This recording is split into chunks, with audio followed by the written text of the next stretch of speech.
You're watching Story Scroll. Real stories, raw emotions, and endings you'll never forget. Let's scroll into today's tale. Original post. My fiance posted a photo sitting on her ex's lap with the caption, "Sometimes you miss the old days." I, 29M, thought I had my life figured out. I'm a mechanical engineer, been with my fiance Lena, 27F, for 4 years, and we got engaged 8 months ago. Our wedding was supposed to be next spring. We just toured venues last weekend, and she'd been obsessing over dress fittings and color palettes. I genuinely believed I'd found my person. We've always been a bit of opposites. I'm quiet, logical, more of a homebody. Lena's the social butterfly. She loves posting everything: morning coffee, gym selfies, date night photos, even random aesthetic shots of our dinner table.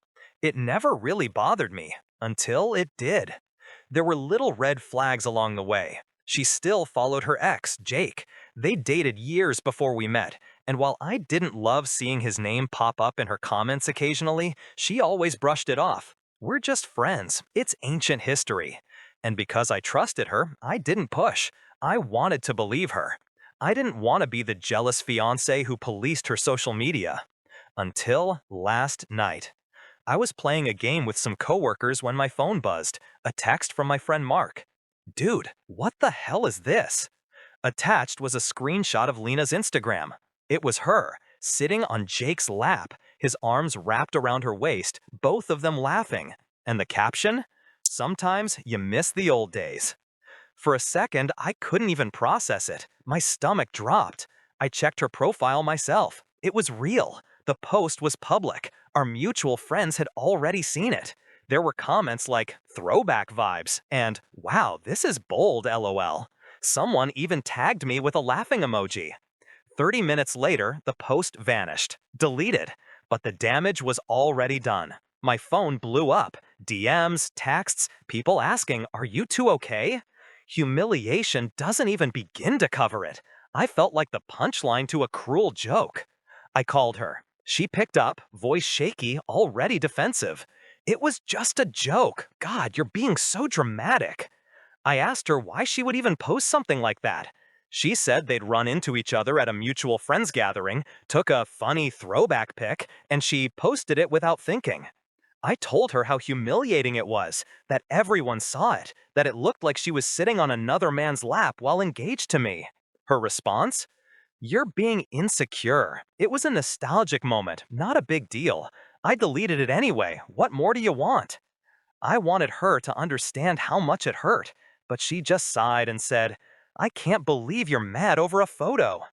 The more she talked, the more I realized she wasn't sorry. She was just annoyed I was upset. I didn't yell, I didn't fight. I just packed a bag. While she was still ranting about trust and social media not meaning anything, I quietly left the apartment, drove straight to my brother's place. That's when the texts started flooding in. "You're overreacting. I didn't mean anything by it. You're going to ruin everything over one stupid post? I'm sorry, okay? I deleted it. Can we just move on?"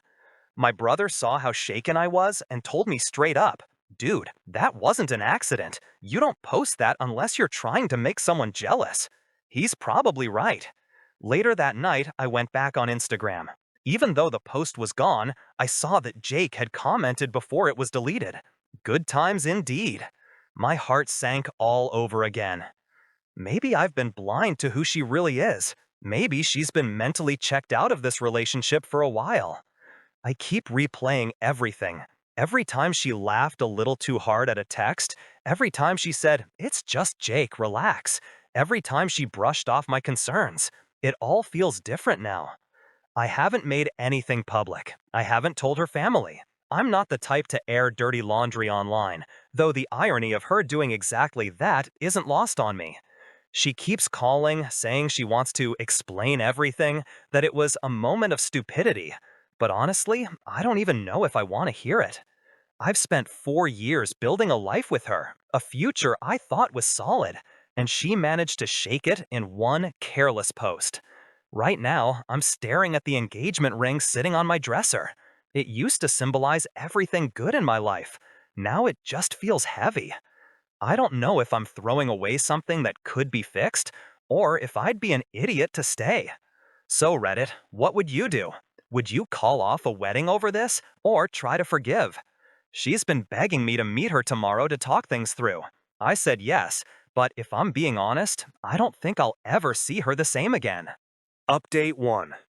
It's been 2 days since I made my original post.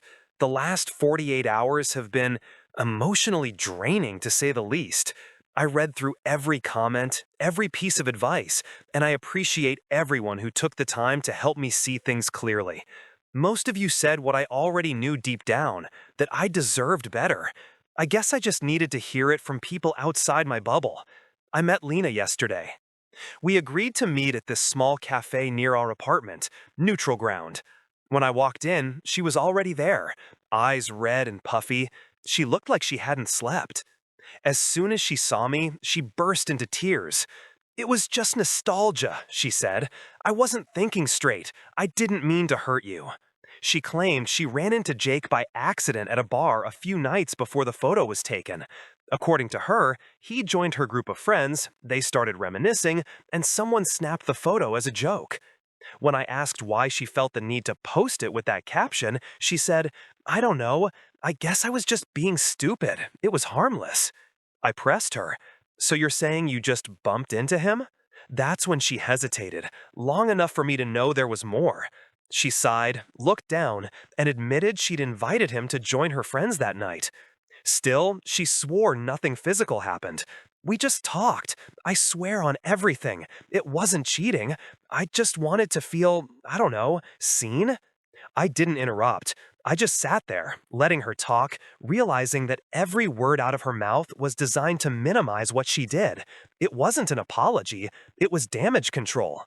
When she finally stopped talking, I just said, "You didn't miss the old days, you missed the attention." She flinched. After that meeting, I thought I'd gotten closure. I didn't yell, I didn't cause a scene. I just told her I needed space and left. But that night, I got a message that changed everything. It was from Mia, a mutual friend of ours who'd seen my post. She started with, "I don't want to stir drama, but you deserve the truth." She told me Lena and Jake had been texting for weeks, maybe even months. The photo wasn't random, it was planned. They'd met up multiple times, coffee, lunch, even drinks, and she'd hidden it under the guise of catching up with friends. Then Mia sent screenshots. One showed Jake texting his buddy. "She still can't get over me, man. Says her fiancé doesn't get her the way I do." Another? "She's gonna leave him eventually, just needs time." My hands were literally shaking. Everything suddenly clicked. Her defensiveness, her gaslighting, her accidental meetup, it was all calculated. I called Lena again, calm but firm. "I know you've been talking to him. I've seen the messages." She went silent for a moment, then started sobbing. "Okay, yes, we talked, but it wasn't like that. I was confused. He reached out first. I just wanted to see how I felt." I asked, "So you tested our relationship behind my back?" She kept saying, "I didn't mean to hurt you. I was just lost. I wanted attention." And that's when I realized it wasn't about love or confusion or nostalgia. It was about validation. She needed to feel desired, and I was too familiar to give her that high anymore. I told her it was over. No yelling, no drama, just finality. She begged, cried, said we could fix it. "Please, don't throw away our future over a mistake." But her mistake wasn't the photo. It was every choice that led up to it. The next day, I went back to our apartment while she was at work. I packed up the rest of my things, books, clothes, tools, my computer, and left my copy of the keys on the counter. Then I called the wedding venue and canceled the booking. Lost a deposit, but honestly, it felt like buying my freedom. That night, I posted something on my private Facebook, not naming her, not subtweeting, just a sentence that said, "Never betray the person who loved you when no one else was looking." It wasn't meant to go viral, but people connected the dots fast. Friends who'd seen her post before she deleted it commented subtle things like, "Well said," or "Some people only learn the hard way." Apparently, someone screenshotted my post and shared it on her social circle. Suddenly, she was the one facing public embarrassment. She texted me that night. "So you're trying to ruin my life now? You didn't have to make it public. I already said I was sorry." That told me everything I needed to know. She wasn't sorry for what she did, only for being caught. Still more worried about image than integrity. I haven't spoken to her since. She's been sending long messages, paragraphs about how she can't sleep, how she realizes she made the biggest mistake of her life, how she just wants to see me one last time. I haven't replied yet. I don't know if it's closure I want, or if I'm just clinging to the ghost of what we used to be. I keep replaying her face at the cafe, the way she cried, the way she looked small and scared, and a part of me still aches. But another part of me knows that if I go back, it'll destroy me. So maybe I will meet her, but not as her fiancé, not as the man she took for granted. If I do see her again, it'll be as someone who finally realized that love without respect isn't love at all. Final update. It's been 3 months since everything went down. I debated even posting this, but so many people have followed this journey and offered real advice when I needed it most. So here it is, the final update. About a week after my last update, I agreed to meet Lena one final time. I didn't know what I was hoping for. Maybe closure, maybe proof that I'd made the right choice. We met at the same cafe as before. She looked different, tired. The confident, social media perfect version of her was gone. She sat across from me, wringing her hands, eyes red. "I ruined the best thing in my life," she said, voice trembling. "You were good to me, and I threw it away for nothing." There were no excuses this time, no defensiveness, just guilt. She told me Jake ghosted her right after the post blew up, blocked her number, stopped replying. Apparently, once she became the girl who cheated on her fiancé publicly, she wasn't exciting to him anymore. I didn't feel anger, just nothing. A quiet emptiness where love used to live. She cried, saying she's in therapy now, trying to understand why she self-sabotages. She said she hoped I could forgive her someday, even if we'd never get back together. I told her calmly, "You didn't miss the old days, Lena. You missed being chased." She looked down and whispered, "You're right." When I stood up to leave, she didn't try to stop me. She just said, "I hope you find someone who never makes you doubt your worth again." And for the first time since everything happened, I believed I would. The weeks after that meeting were surprisingly peaceful. No more crying, no more overthinking, just silence. The kind that finally feels like healing instead of loneliness. I started going to therapy. It helped me untangle a lot of things I'd ignored, like how I'd mistaken consistency for love and silence for peace. I realized how often I'd compromised parts of myself to keep someone else comfortable. Work picked up too.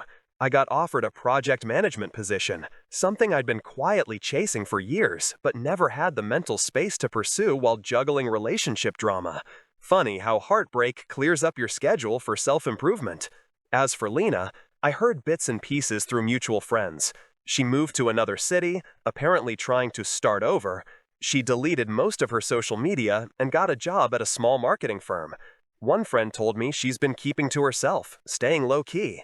I don't feel satisfaction exactly, but there's a strange sense of poetic justice in how life balanced itself out. She wanted attention, and lost everyone's respect in the process. A few months ago, I sold the engagement ring. I couldn't stand looking at it anymore. Instead of letting it sit in a drawer, I sold it and donated the money to a local shelter. It felt symbolic, turning something that represented broken promises into something that might actually help someone. Sometimes I catch myself wondering what we'd be doing if none of this had happened. Wedding prep, honeymoon plans, new beginnings. But then I remember the look in her eyes when she said it was just nostalgia. And I realized that kind of dishonesty would have destroyed me eventually. Love doesn't die because of fights or distance. It dies when respect disappears. And I'm glad I saw it early enough to walk away. It's strange how heartbreak reshapes you. For a while, I thought I'd never feel normal again, that I'd always be that guy whose fiancé humiliated him online. But somewhere between therapy sessions, long drives, and quiet mornings, I found something resembling peace. I started running again, cooking my own meals, reading books I'd abandoned years ago.